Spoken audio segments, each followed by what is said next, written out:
নমস্কার, পোস্ট এডিটের আজকের নতুন এপিসোডে একদম নতুন কথা, নতুন গল্প, একটুখানি বেড়ানোর গল্প দিয়ে শুরু করা যাক। বেড়ানোর গল্প এই জন্যেই, আমরা যারা বাঙালি তারা সবাই বেড়াতে ভালোবাসে, আর বাঙালির আমরা ছোটোবেলা থেকে যেটা শুনে এসেছি, মধ্যবিত্ত বাঙালি বাড়িতে বেড়াতে গেলেই তারা ওই দীপুদা কনসেপ্টে তারা ঘোরাফেরা করতো, দীঘা, পুরী, দার্জিলিং।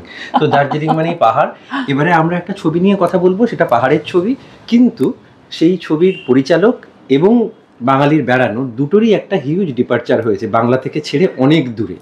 তো এই ছবি গিয়ে পড়েছে কোথায়, সেটা আমরা পরিচালক এবং ছবির অভিনেত্রী ইন্দ্রাশিস আচার্য এবং ঋতুপর্ণা সেনগুপ্ত তাদের থেকেই জেনে নেব। প্রথমেই আসি আমি ইন্দ্রাশিস স্যার কাছে। ইন্দ্রাশিস স্যার, তোমার যে ছবি আসছে, আমরা কিছুদিন পরেই সেই ছবি দেখব। তোমার তো পাহাড়ের গল্প, ছবির নাম গুড বাই মাউন্টেন।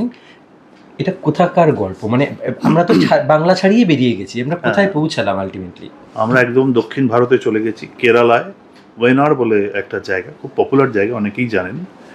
সেইখানে পুরো ছবিটার শুটিং, মানে 100% সেখানে শুটিং, সেখানকার বাইরে আমরা কোথাও বেরোইনি। এবং এটুকু যেটা শোনা গেছে যে, মানে এটা আমি একদম তোমার কাছে ঋতু দিয়ে আসবো, যে যারা যারা মোটামুটি ছবিটার সঙ্গে অল্প বিস্তর যুক্ত থেকেছেন তারা বলেছেন যে এটা ঠিক ইন্দ্রাশিস আচার্য যেরকম ছবি বানান সেরকম নয়। আর এই ওয়েনাডে চলে যাওয়া মানে সাউথ ইন্ডিয়ায় বা কেরালায় চলে গেলে যেটা হয়, কেরালায় আরেকটা ব্যাপারে উঠে আসে মশলা। তো এই ছবি কি আরো স্পাইসি হয়েছে? কেরালা তো শুধু পাহাড় নয়, ওখানে তো অ্যাকচুয়ালি তাই, বিকজ আমরা যখন ফিরলাম তখন কিন্তু আমরা প্রচুর মশলা নিয়ে ফিরেছিলাম, এবং আমাদের যেখানটা আমরা ছিলাম যে ওয়ায়নাদে, সেই মানে রিসর্টটা এত সুন্দর। আর আমাদের যিনি মানে রিসর্টের যিনি কর্ণধার এবং যিনি ছবিটার প্রযোজক, মানে যাদের ছবি, তারাও কিন্তু মশলা নিয়ে খুবই মানে তাদের মানে কি বলবো প্যাশন। আমাদের মশলার প্রত্যেককে একটা করে বড় বাক্স গিফট করেছিলেন এবং বলেছিলেন যে Kerala spice is the best. হ্যাঁ, এটা ওরা খুব বলে, কিন্তু ছবি কতটা স্পাইসি? এক্স্যাক্টলি, স্পাইসির মধ্যে যেটা তুমি বললে যে ইন্দ্রাশিসের এটা একটা অন্য ধরনের কাজ আমি মনে করি। তবে আমি নিহারিকা দেখার পর আমার মনে হয়েছে যে মানে ওর রোম্যান্টিক দিকটাও আমরা মানে নতুনভাবে দেখেছি, নিহারিকাতে এক্সপ্লোর করার চেষ্টা করেছে ও, এটাতে আরও বেশি করে এক্সপ্লয়েট করেছে বলে আমার মনে হয়। এবং এখানেও গল্পটার যে কাঠামো বা গল্পটা যেভাবে সাজিয়েছে বা গল্পটা যেভাবে ও বলেছে, তাতে দুটো মানুষ মানে অনেক দিন পরে তারা কাছাকাছি আসে এবং তাদের নতুনভাবে তারা সম্পর্ককে কিভাবে ডিসকভার করে, খুব ইন্টারেস্টিং লাইনে ও ভেবেছে জিনিসটা। তো এখানে আমি আর ইন্দ্রনীলও একেবারে অন্যরকম দুটো কাজ করেছি, যেটা আমরাও বোধহয় সচরাচর এরকম ধরনের কোনো ছবি এর আগে করিনি, যেখানে এইরকম ধরনের নুয়ান্সড রোম্যান্সের জায়গা আছে। তো সেখানে আমার ধারণা যে এই গল্পটা মানুষের কাছে খুব মানে মানুষের মনে নিশ্চয়ই দাগ কাটবে, আর যাদের পুরনো প্রেমের ব্যথা আছে সেখানে তো দাগ কাটবে। আচ্ছা ইন্দ্রাশিস, এই যে ঋতুদি যেটা বললো সেই প্রসঙ্গে আমি বলি যে পুরনো প্রেমের ব্যথা, তো তোমার যে ডিপারচারটা হলো সেই ডিপারচার একদম পুরনো প্রেমের ব্যথা উস্কে দিয়ে, এইটা কেন? মানে এটা কি তোমার পুরনো সময় লেখা গল্প না এটা নতুন লেখা গল্প? তো নতুন লেখা গল্প, কারণ গল্পটা পুরনো প্রেম, কিন্তু যে গল্প বলছে বা যে গল্পে আছে তারা তো এখনকার সময়, এবং তাদের সম্পর্কের মানে বুননটা ঠিক কিরকম? ছোট্ট কথায় বলতে গেলে, কোনো স্পয়লার ছাড়া, 22 বছর আগে বা বহু বছর আগে কারুর প্রেমিকা হারিয়ে যায়, মানে বিয়েটা হয়ে ওঠে না বা সম্পর্কটা দানা বাঁধে না। আজকে তার মনে হয় সে কেমন আছে, হঠাৎ যদি তার সাথে দেখা হয়ে যায় বছর 20 পরে, তখন যদি আবার সে ফিরে আসে, তখন তার অ্যাকসেপ্টেবিলিটি কীরকম হবে, অথবা আমি যদি চাই সে ফিরে আসুক, আমি তাকে কীভাবে গ্রহণ করব বা আমি তাকে কীভাবে গ্রহণ করতে চাইছি। পুরো ছবিটা সেইটা জুড়ে। তাকে 20 বছর আগে হারিয়ে ফেলেছি, তাকে আমি বলেছি একবার আসবে, আমি 20 দিন আমি কেমনভাবে বেঁচে থাকবো, তোমার সাথে থাকতাম যদি 20 বছর তুমি আমার সাথে থাকতে, তাহলে 20 বছর আমি বুঝে নেবো যে কেমনভাবে তোমার সাথে আমি ছিলাম এই 20 দিনে। আচ্ছা, এই যে যখনই আমরা বেড়াতে যাই, আমরা তো বেড়াতে যাই আমাদের মনটার যে বর্তমান যে অবস্থা সেটাকে একটু পরিবর্তন করতে। তো এই যে বদলের জায়গা থেকে দেখতে গেলে এটা তাহলে বদলের ডবল ডোজ, মানে একটা কেউ পরিবর্তন করতে পাহাড়ে যায়, তারপরে সেখানে গিয়ে আরেকটা পরিবর্তন হচ্ছে তার সম্পর্কের জায়গা। এক্স্যাক্টলি, এই ডবল যে ডোজ পরিবর্তনের, পরিবর্তনের ডবল ডোজে আলটিমেটলি জিনিসটা গিয়ে কি দাঁড়ায়? দেখো, পরিবর্তনের ডাবল ডোজে আলটিমেটলি কি দাঁড়াবে সেটা তো পর্দায় গিয়ে দেখতে হবে, ওইটা আমি এখানে বলবো না। কারণ আমি মনে করি যে কিছু কৌতূহল তো নিয়েই মানুষ যাবে হলে, এবং সেই কৌতূহলটাকে আরও যত আমরা বাড়াতে পারবো সেটাই ছবির আকর্ষণ হবে। তবে একটা কথা বলতে পারি যে মানে সম্পর্কের নির্যাসটা এখানে খুব সুন্দরভাবে ও ডিসক্রাইব করেছে দুপক্ষ থেকেই, এবং উভয় পক্ষ থেকেই যে নির্যাসটা বেরোয় সেটা খুব ইন্টারেস্টিং। আর একটা জিনিস আমার মনে হয়েছে যে নেচারের সাথে যখন মানুষ একাত্ম হয়, মানে এরকম একটা সৌন্দর্য, মানে যেখানে ওই মানে যেই জায়গাটাতে তারা যায়, যে বাস করে, যেই 20টা দিন বা যাপন করে, সেই যাপনটা এত বিউটিফুল হয় যে ওই মানে মানুষ না, দেখো মানে বলে না মানে এনভায়রনমেন্ট মানুষকে অনেক বদলে দেয় অনেক কিছু, যে মানে বলে না যে হাওয়া বদল করে এসো, মানে একটুখানি কোথাও মানে নির্মল নিঃশ্বাস নিয়ে এসো। তো এই জায়গাটা বোধহয় ছবির কোথাও একটা খুব নির্মল নিঃশ্বাসের জায়গা, যেখানে বোধহয় অনেকেই তাদের নিজেদেরকে আইডেন্টিফাই করতে পারবে যে এরকম কয়েকটা দিন কাটালে কিরকম হতো। মানে এই প্রেক্ষাপটটা আছে এই ছবিতে। তো এবার মানে বিভিন্ন মানুষ বিভিন্নভাবে ছবিটাকে দেখতে পারে, মানে একরকম ভাবেই যে সবাই ভাববে তা নয়, কারণ প্রেমের সংজ্ঞা অনেক রকমভাবে মানুষের কাছে আছে এখন, আর মানুষ প্রেমকে নানা রকমভাবে এখন ডিসকভার করে, এবং ভালোবাসার অনেক মানে বদলে গেছে বা ভালোবাসার রূপ বদলে গেছে। তো আমার ধারণা যে সেখানে দাঁড়িয়ে থেকে এই সিনেমাটা is a very matured film, আর মানে খুব খুব ম্যাচিওর লেভেল থেকে কেউ যদি ভাবে সেই সিনেমাটা, এই সিনেমাটা, এবং সেখানে কোনো মানে এখানে কোনো আমি মনে করি না এখানে কোনো লয়্যালটি ইস্যু বা এখানে কোনো কি বলে এটাকে ইনফিডিলিটি ইস্যু, এটা এই জিনিসগুলো বড় করে দেখা হবে, বরঞ্চ এখানে দেখা হবে মানে কি বলবো, আমার মনে হয় হিউম্যান কানেকশনটা দেখা হবে, মানে হিউম্যানলি ভাবে দুটো মানুষ কিভাবে কাছাকাছি আছে এবং তাদের সাথে অ্যাসোসিয়েটেড মানুষগুলো কিভাবে এই সম্পর্ককে দেখছে। তো এই অনেকগুলো ইকুয়েশন আছে, এই ইকুয়েশনগুলো আছে। ইন্দ্রাশী, সেটা তোমার কাছে আরেকবার আসবো। সেটা হচ্ছে যে যেটা যখন কেউ গল্প লেখেন সমসাময়িক সময়ে দাঁড়িয়ে যাই হোক, সেটা তো আমাদের সমাজ থেকেই উঠে আসে। এটা ঋতুদি যেটা বললো যে এখন ভালোবাসাটা পাল্টেছে, কোনো জায়গা থেকে তোমার কি মনে হচ্ছে যে ভালোবাসা পাল্টাতে পাল্টাতে ভালোবাসাকে যেটা নার্চার করতে হয়, এই প্রজন্মের মধ্যে কি ওই নার্চারিং এর একটা অভাব দেখা দিচ্ছে, না সেটাও হচ্ছে? তুমি কি মনে করো? না, ডেফিনেটলি হচ্ছে। আমি এতটাও নিরাশাবাদী নই যে নার্চার হচ্ছে না ভালোবাসা। অনেক ভালোবাসার উদাহরণ আমি পাই, সেগুলোকে ম্যাচিওর করছে তারা, বা ম্যাচিওর লিভ তারা হ্যান্ডেল করছে। এই আমার একটা বরাবরের আমার মনে হয় যে ভালোবাসার জিনিসটা তো একটা ইনস্টিংক্ট। আমার জল খাওয়া, আমার খিদে পাওয়া, ভালোবাসা একদম উচ্চ স্তরের একটা ইনস্টিংক্ট, যেখানে মানুষকে মানুষ হিসেবে তার মূল্যবোধকে আরও উন্নত করে। এবার সেইখানে কোনো বাজবিচার, ঠিক এই অবধি আমি ভালোবাসবো তারপরে ভালোবাসবো না, ঠিক একে আমি ভালোবাসি বলে ওকে ভালোবাসবো না, এইটা ভালোবাসার জায়গায় হতে পারে। যেটা নিহারিকা তো আমি দেখিয়েছিলাম, যে কোথায় কি আমি আটকাবো, আমার কোনো ইনস্টিংক্টের বাঁধন নেই। বাঁধনটা কোথায়? আমার মূল্যবোধ, আমি কতটা সত্যি তার প্রতি, আমি তার প্রতি কতটা সৎ, আমার কোনো উদ্দেশ্য আছে কিনা, কোনো অন্য উদ্দেশ্য আছে কিনা ভালোবাসার পেছনে, সেইটা আমার কাছে খুব ইম্পর্টেন্ট। এবার এইখানে একদম পিওর একটা দুটো রোম্যান্টিক সোল, আমি এত রোম্যান্টিক ছবি আগে বানাইনি, একদম পিওর রোমান্স এই ছবিটাকে বলা যায়, অত্যন্ত সাধারণ সিম্পল গল্পর উপর। এবার ও যখন প্রথম আমাকে শুনিয়েছিল এই লাইনটা গল্পের, তখন থেকে আমার এই গল্পটার প্রতি খুব আকর্ষণ ছিল, এবং ঘুরে ফিরে আমরা অন্য ছবির কথা বললেও আমরা বারবার বলতাম ওই গুড বাই মাউন্টেনটা কবে হবে, গুড বাই মাউন্টেনটা কবে করব। মানে এরকম একটা দারুণ অপরচুনিটি এসে গেল এই মায়ানাদের এই জায়গা। অ্যাকচুয়ালি জানো তো এই জায়গাটাই ডিসকভার করলো কিন্তু এই ছবিটাকে। মানে অ্যাকচুয়ালি আমরা যখন গেছিলাম এই জায়গাটার একটা মানে ওখানকার একটা ফিচার করতে, এবং উনি চেয়েছিলেন যে আমরা জায়গাটাকে প্রমোট করি, এবং হয় না ফিচার করি, এবং কথায় কথায় এই গল্পটার কথা হলো, তখন উনি নিজেই খুব ইন্টারেস্ট নিলেন যে আচ্ছা এই সিনেমাটা তাহলে আমরা যদি বানাই।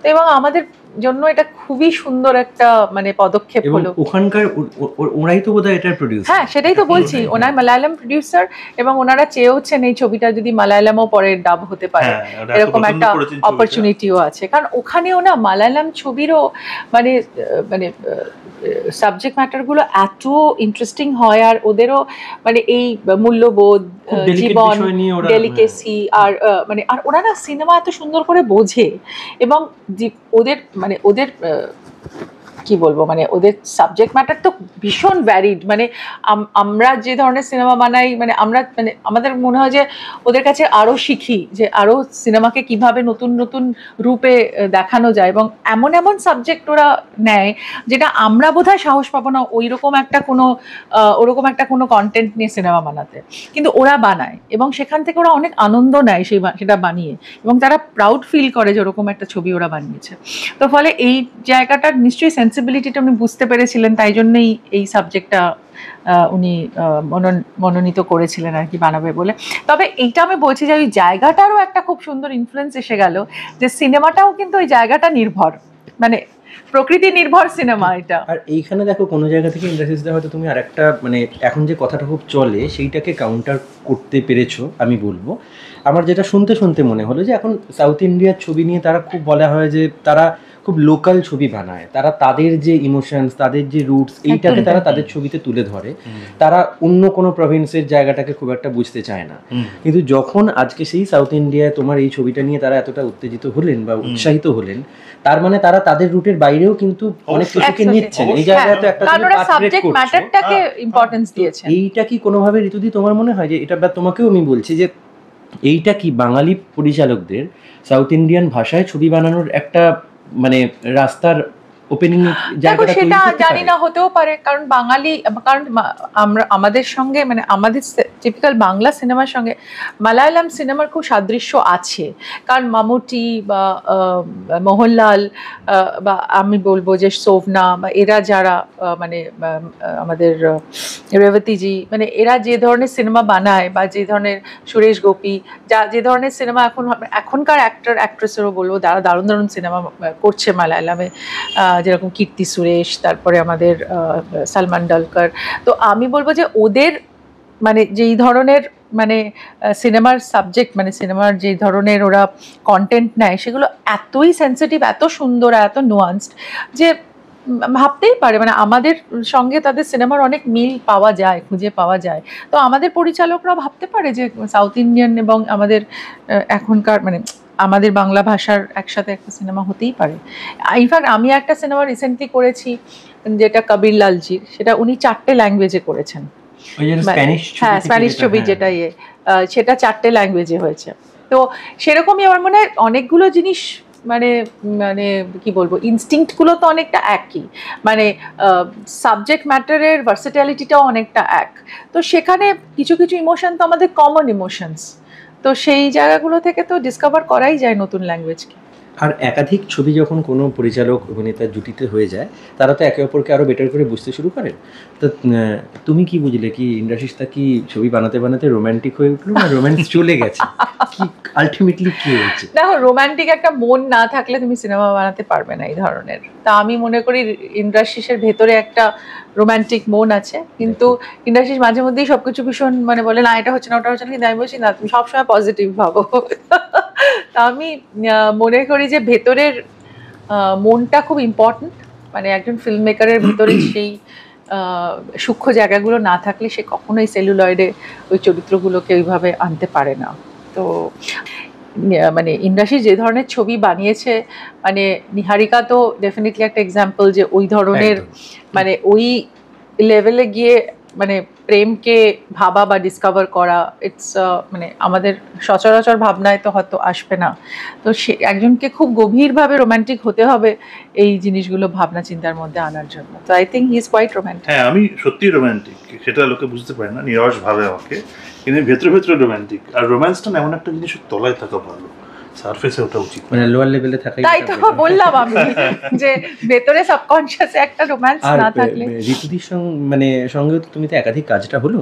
এবার এটা তো হয়, অনেক পরিচালক বলেন, অনেক অভিনেতাও বলেন যে লেখার সময় যারা নিজেরা লেখেন তাদের লেখার সময় একটা কমফোর্ট জোন তৈরি হয়ে গেলে তারা বুঝতে পারেন যে এটা আমি যার জন্য লিখছি সে এটা করবে বা করতে পারবে, ওই যেটা পুল অফ করার ব্যাপারটা আসে।